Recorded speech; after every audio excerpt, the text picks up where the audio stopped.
I don't know what you lot like. I'll leave you alone for a couple of weeks without making a video, and suddenly you start releasing loads of new cameras. Well, here's a look at one of them. Roll titles.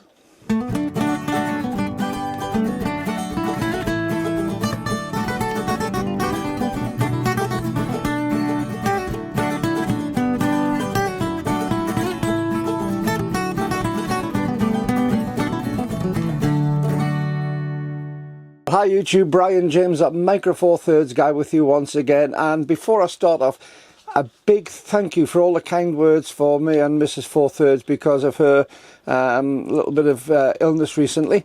Luckily it wasn't a stroke, it was an inner ear infection which was causing her to have some horrendous balance problems, but it was a bit of a scare when the doctor said it could be a stroke, and it took me out of the game for a little while.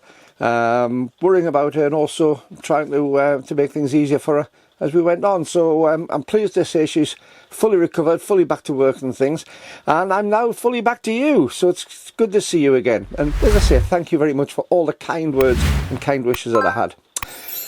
Well, I can't leave you a lot alone for 2 minutes, can I? I no longer do than I've done in the last video is I look up and there's 2 new cameras being released from Lumix in the last couple of weeks. So I'm going to give my views on them. Now, before I start, a caveat on this and the video I'm going to do as a follow-up. I'm going to do 1 camera in each video. But I haven't had my hands on these. These are what I'm finding out from the internet. These are what I'm finding out by looking at reviews. These are what I'm finding out by putting 2 and 2 together and getting whatever answer that I choose to get to. But that's how we buy cameras. Very few of us go out and really have a camera to mess around with and feel before we go out and spend a lot of money on it. So I'm very much coming to this as a consumer rather than a reviewer. And as such, I'm not going to be doing all the specs and things like that. It's not a review. I'll give my views on where I think these cameras fit into the market. And I'm going to give my views on where I think these cameras are going to be good and bad. Now, without trying and without having it physically in my hand, it's impossible to say what's going to be 100% on that. But I think you get my picture on it. So what's been released? Well, first of all, I think one of the later videos I did was saying about there's going to be some new announcements in June. And sure enough, we got one very, very soon in June. End of May, beginning of June. The Lumix S9. Now, I know this is a Micro Four Thirds channel, but the Lumix S9 is really a camera which can appeal to an awful lot of us Micro Four Thirds users, because it's a full frame camera with the form factor very much of a Micro Four Thirds camera itself. And this could be a crossover for an awful lot of people. And just last week, the new Lumix GH7. Flagship video camera from Lumix. So in this one, I'm going to hit the G9.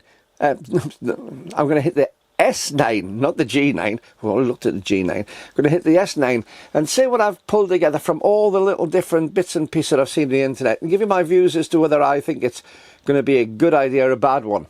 Well, first of all, look at the price. £1,499 is the expected retail price in the UK, which I think for a full frame camera is pretty reasonable. It's competitive. I wouldn't say it's particularly inexpensive, but it certainly is competitive. Uses, of course, the L-mount lenses, which is plentiful supply of them. So that's going to be nice and easy to get good lenses of all sorts of variety for that camera. So, of course, it fits in with the rest of the S range with the S5, S5 Mark II, and the S1. I've looked at some good and bad points on these things, so let's hit the good points first. Now, I'll try and find a couple of stock photos to put up on here when you can see them, but basically it's a rangefinder style camera, which you know that I rather like rangefinder style cameras with the offset eyepiece and things like that. We'll come back to the offset eyepiece in a moment. So the good things. Fun colours. I think it's really good. I keep on saying at the end of my videos to have fun with your photography, and I think these funky colours are pretty good. There's 4 colours that I've seen in it, and they're not over the top, they're not silly bright colours, but they're really rather good. They give that fun feeling as you're doing it.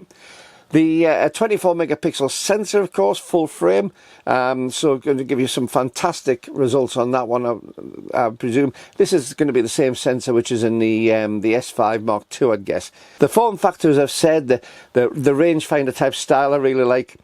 It's using real-time LUTs. Now, the LUTs are fabulous because these are going to give you the ability to do an awful lot of pre-made styles. Rather than putting in post-production, these can be done in camera, in live view. So you can apply a LUT, and these LUTs can be applied through the software, so you can upload LUTs to it very, very easy.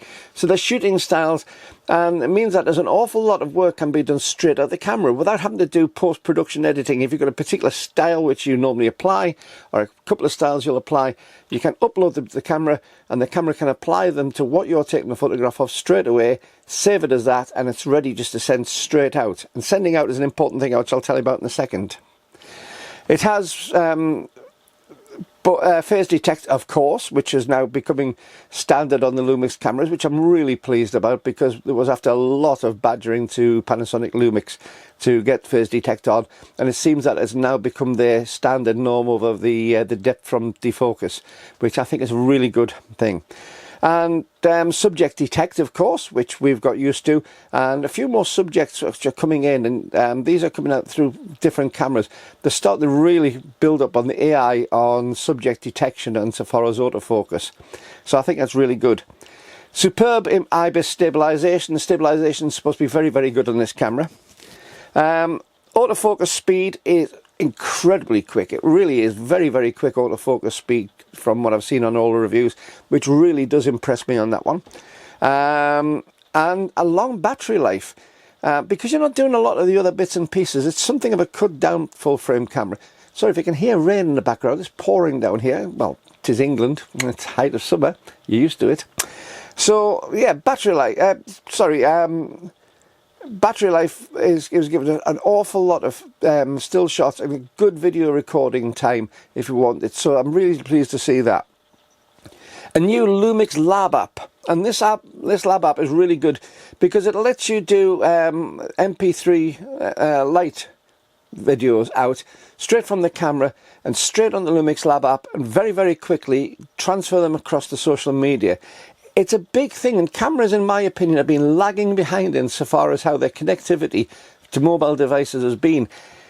Yes, we've been able to transfer stuff over to mobile phones and tablets and things like that for a good number of years, but it's never been one of those things which has really been easy, been quick and been intuitive. And people now are used to having a mobile phone. They'll take a photograph and they can take their photograph straight onto the social media. Well, this new Lumix Lab app has given us the ability to do an awful close job to that, but also gives us the ability to upload those LUTs that I was on about. So this whole new suite of Lumix Lab app is very promising, and I'm hoping it's going to be put on more of the cameras as we get through time. It's about time that we did have that. It has a tilt swivel screen, so if you're into vlogging, this is going to be ideal for you to be able to see yourself as you're doing things. And in fact, at only 486 grams for the body alone. Stick a small prime wide-angle lens onto this and start using it as a vlogging camera. I think it's going to be absolutely superb because it's not too big, it's not too heavy, and with a small full-frame lens, yes, I know full-frame lenses tend to be bigger, but if you're using a small prime wide-angle lens, especially a pancake-style lens, I think this is going to be a really excellent little vlogging camera. Okay, let's look at the bad parts, because there are a few bad parts on this one. I've made a bit of a list I keep on referring to here. It's got no video out support, so you can't stick something through the HDMI and be able to use it on an external screen. No electronic viewfinder. Now that to me is a bit of a game changer because I like an electronic viewfinder. There's not the space on it, they're claiming. They're saying that they don't have the space to put an electronic viewfinder onto this one. I remain to be convinced, but the full frame sensor and full frame lens mount does take an awful lot of land space on the camera itself, so maybe they're not wrong on that one. A cold shoe, no hot shoe. There's not even a connection for a manual flash on this, and to me that is another game changer. I use hot shoes a lot insofar as just sticking a quick fill-in flash on, and for me not having the hot shoe on a camera which is able to take stills is just no good. Fair enough, I can go without all the fancy automation, extra little connections on the bottom, so if I was using a single manual flash, that'd be great. But it doesn't even have that. It is literally just somewhere that you can mount your microphone onto. So bad part on that one for me. Recording time in full HD is only 20 minutes, and partly to do with that is the fact you've got a large sensor and a small body. But 20 minutes full HD, I would expect to be getting 20 minutes out of a 4K video easily these days. So 20 minutes on full HD is restrictive, and it's a bit too restrictive for me because I do a lot of sort of full-on face-to-face videos. I edit some things out of them, but it means I'm going to keep on stopping and starting to have multiple videos I've got to upload later on, so I don't like that one. No weather sealing. Again, for a portable camera which you can take out, I think weather sealing would be ideal on this, so not having weather sealing is a bit of a problem for me. It's got an electronic only shutter, and I know it may be very, very good, and again it saves space and that sort of thing, but I'm not a huge fan of electronic shutters a lot of the time. I do prefer a manual shutter. There are occasions when I'll use electronic shutter, but again, maybe this is why they don't have the hot shoe on, because you can't easily sync your flash to an electronic shutter. They go hand in hand. So from that point of view, I think that's another negative thing for me. And of course, you can get these sort of phase problems where you get the sort of jello effect and things which can occur on electronic shutters and banding. So it's got to be taken into mind that on certain photographic situations, you can leave yourself open for some problems with that. No manual focus switch where we normally expect it. The thing I love about Lumix cameras is usually on the back you've got the single shot, the continuous, and the manual focus switch all together. Nice little easy thing to do. It's not on here. I don't even know if you can do manual focus. I'm presuming you can, but you'd have to dive in through the menus to do that, which I dislike. I'm presuming you can do manual focus. It has got a lack of physical controls on the top. Now, some people might like this. I like to have a lot of things to hand. So even something like my GX8, which is a similar form factor to this, still has exposure compensation and a full complement of buttons and switches. Some of them get in your way, I must admit. The button for the display at the back does tend to be too easy to press. But I do like to have some controls on. This is really minimalist, and it's a bit too minimalist for me, I think. Again, being full frame over Micro Four Thirds, they are physically larger lenses. There is nothing we can do about that. This is the laws of physics and optics. That we can't get around the fact that these are physically larger lenses we get on Micro Four Thirds.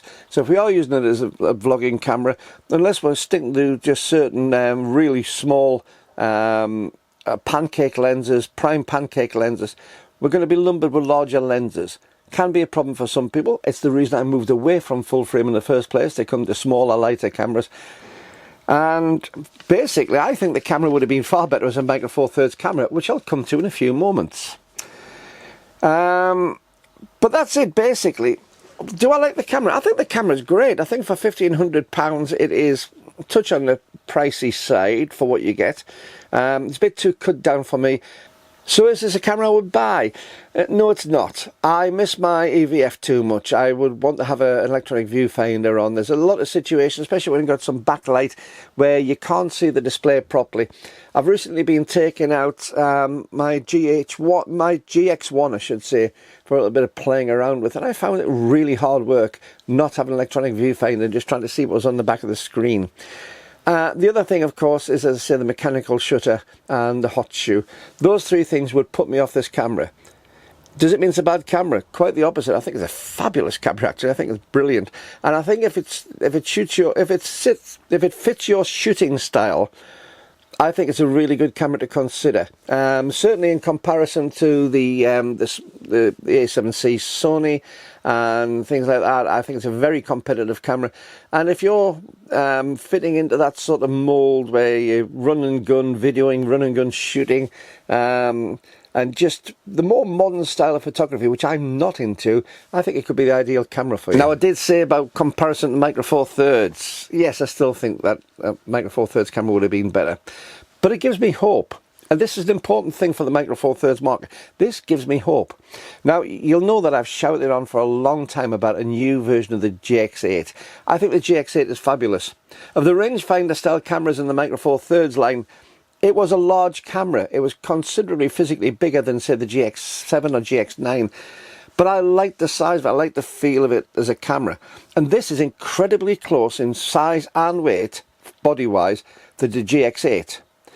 Now, I would love to see a GX8 brought out, well, the new GX version in this particular body, with the funky colours, with that sort of idea, but with all the advantages that the GX8 has, and all the added advantages of a GX9 Mark II.